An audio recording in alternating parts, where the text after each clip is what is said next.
Il y a une question qui nous hante en permanence et le destin nous impose de répondre avec franchise et clarté.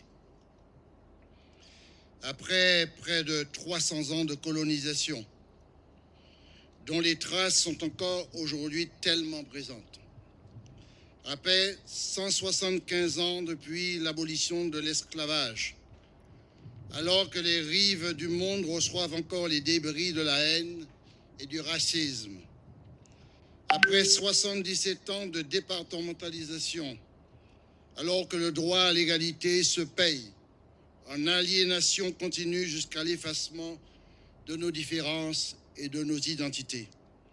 Après 41 ans d'une décentralisation dont les limites sont aujourd'hui bel et bien atteintes.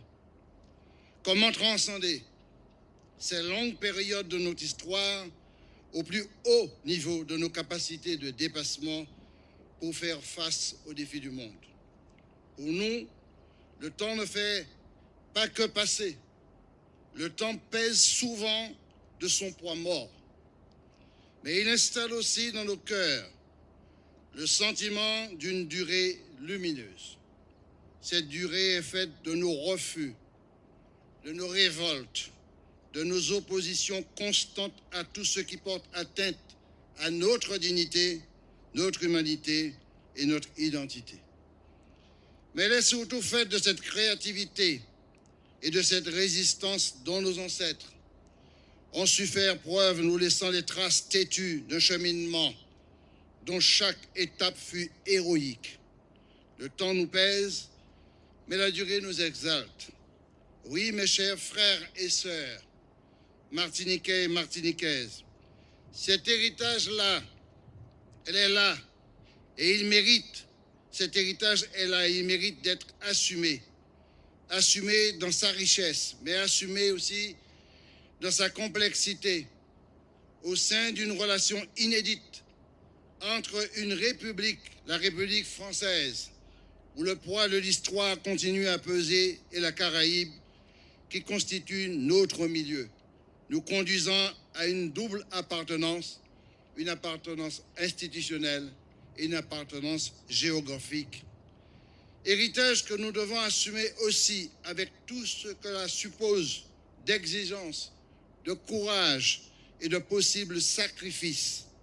Eh bien oui, chers amis, nous devons assumer cet héritage. Cet héritage est d'abord symbolisé par le drapeau bleu, blanc, rouge. Nous assumons ainsi notre appartenance à la République française, cette République avec laquelle nous partageons un attachement aux droits de l'homme, aux droits des peuples, et qui la composent fort de leur culture et de leurs différences.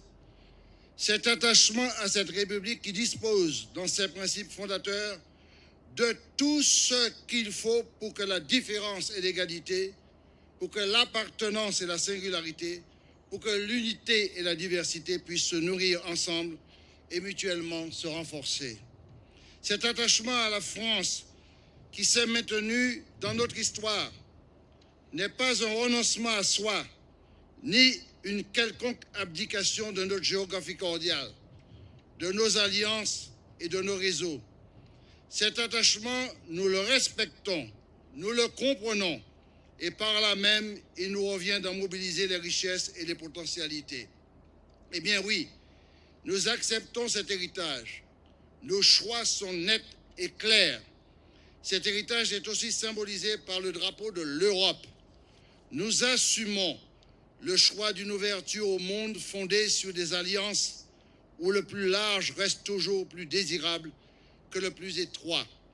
Nous assumons la nécessité d'une Europe solidaire et sociale, d'une Europe des peuples et pas des capitaux et des spéculations, d'une Europe protectrice des fragilités de la démocratie et de la nécessité de la réinventer, d'une Europe de la paix, du respect des souverainetés territoriales, mais également soucieuse d'un autre monde où les lois du profit et de la compétition laisseront place à une inscription plus humble dans la planète et dans le vivant. Cet héritage est encore symbolisé par le drapeau de l'Association des États de la Caraïbe, l'AEC. Nous affirmons ici solennellement notre appartenance à une géographie, à une histoire, à une culture, à un écosystème riche, complexe, qui est à la fois notre devoir, notre atout et notre chance.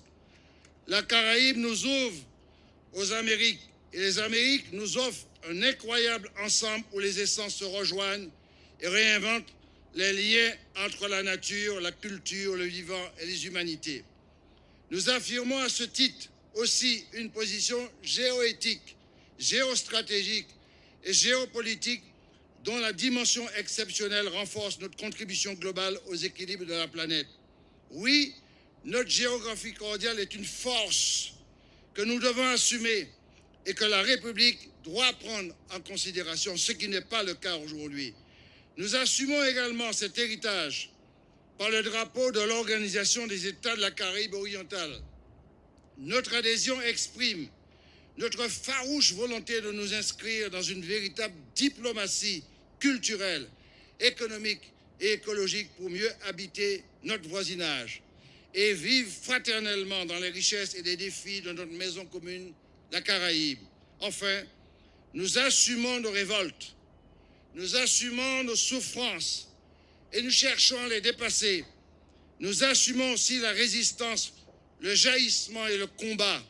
Nous assumons notre créativité, notre dignité à instaurer et notre attachement à toute inspiration nous conduisant à plus d'émancipation.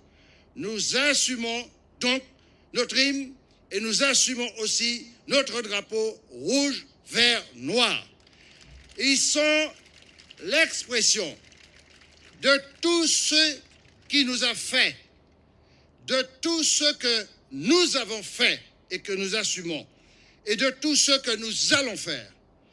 Ils sont l'attestation de cheminement d'un peuple et pas seulement d'une population, le vœu d'une unité, le signe d'une détermination de vivre pleinement ce que nous sommes.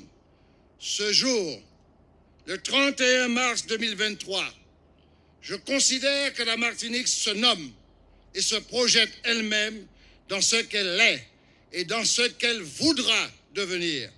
Il nous appartiendra désormais, au sein de cette collectivité territoriale de Martinique, de son assemblée et de son conseil exécutif, d'engager un processus d'auto-institution de la responsabilité et de l'émancipation par des actes et des initiatives dont la portée s'inscrira dans une nouvelle démarche de développement et de progrès que nous voulons imprimer à notre pays de manière consciente et de manière assumée. Une responsabilité qui refuse le mal-développement structurel, les logiques de monoculture, qui refuse d'être dans une situation de consommation massive, qui s'attache à inventer une nouvelle démocratie économique, j'insiste, démocratie économique, qui nous donne la possibilité d'une nouvelle vitalité culturelle, de nouveaux rapports à nous-mêmes, pour plus de dignité et pour plus d'inventivité. Romain n'était pas qu'un tambouillet, c'était un souffle, c'était une âme, c'était une invincible autorité qui a fait jaillir de ses mains le vent de la liberté. Ce drapeau nous appelle à notre tour à devenir une force créatrice pour le pays et pour notre peuple. Pour être cette force créatrice, l'unité s'impose, le sens collectif est indispensable, la protection de nos valeurs est incontournable.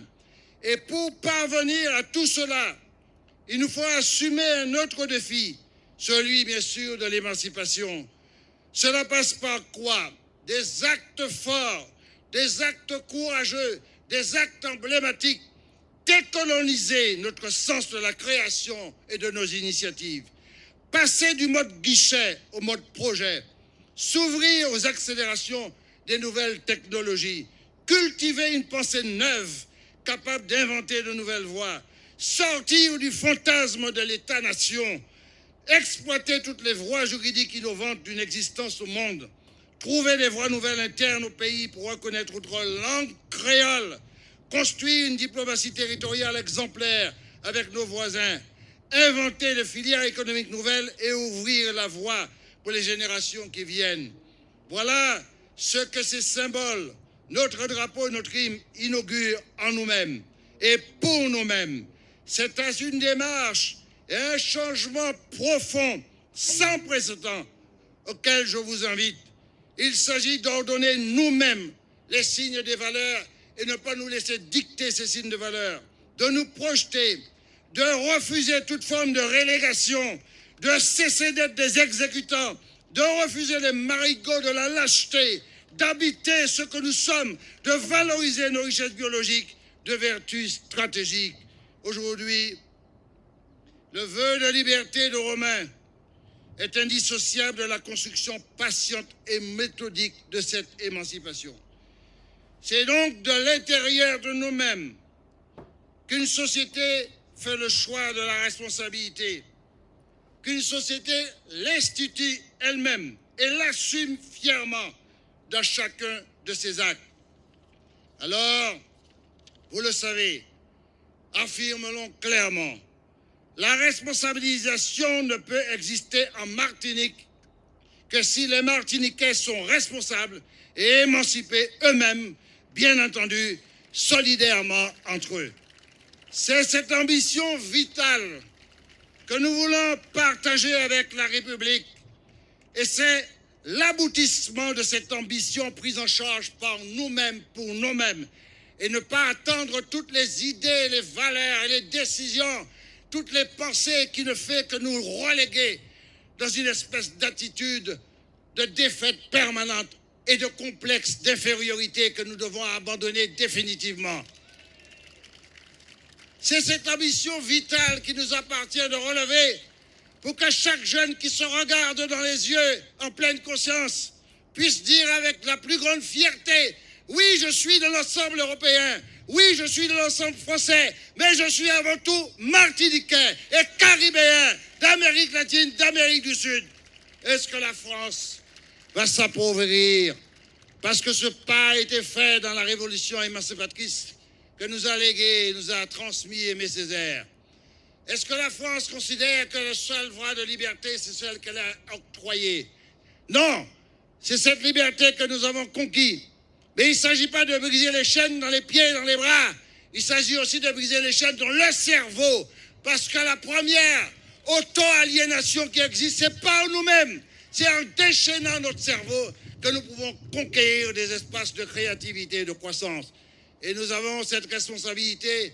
Et si je parle de sacrifice, c'est parce que je considère que nos aînés ont assumé leurs responsabilités. Et je veux saluer tous les aînés qui sont plus là, mais qui ont assumé leurs responsabilités. C'est à notre tour, ma génération, d'assumer pleinement notre responsabilité, ne pas cailler, ne pas calculer, ne pas rentrer avec sa calculette dans le cerveau pour savoir comment on peut avoir une petite tote, une petite place, un petit élément pour pouvoir progresser hiérarchiquement dans quelque chose qu'on vous donne et que vous n'avez jamais conquis. Essayez sur place de gagner votre propre combat. C'est là que nous aurons le devoir et la possibilité de transmettre à cette jeunesse. C'est là que cette jeunesse pourra nous regarder avec fierté et surtout pouvoir se guider seul. Je pense honnêtement, chers amis, qu'il faut absolument que ce drapeau soit considéré comme notre centralité au niveau sans intégrisme, sans racisme, et que tous ceux qui viennent du monde entier, de la Caraïbe, des Amériques, d'Europe, d'Afrique, retrouvent ici l'exemple d'une fraternité installée et d'une ambition conquise et d'une maîtrise de notre poids et de notre objet de développement. La responsabilité, ce n'est pas seulement occuper un poste d'élu, c'est pas seulement occuper un place de fonctionnaire, ce n'est pas seulement obtenir une subvention, ce n'est pas seulement se guider cravate au cou et considérer que 4 voyages à Paris règlent le problème du gros monde de Macouba ou de Basse-Prête. Ce n'est pas vrai. Et aujourd'hui, je le dis comme je le pense. Autant je crois à la République avec son humanité, et je l'ai dit très clairement et très publiquement, autant où je crois que c'est en nous qu'existe la lumière et les solutions pour pouvoir sortir d'une situation dans laquelle nous sommes depuis trop longtemps, les traces de la colonisation et de l'esclavage, on doit accepter que ce soit effacé et qu'on construise collectivement une société plus égalitaire que de rester pendu à des systèmes que valorisent certains au détriment des plus faibles et des plus démunis.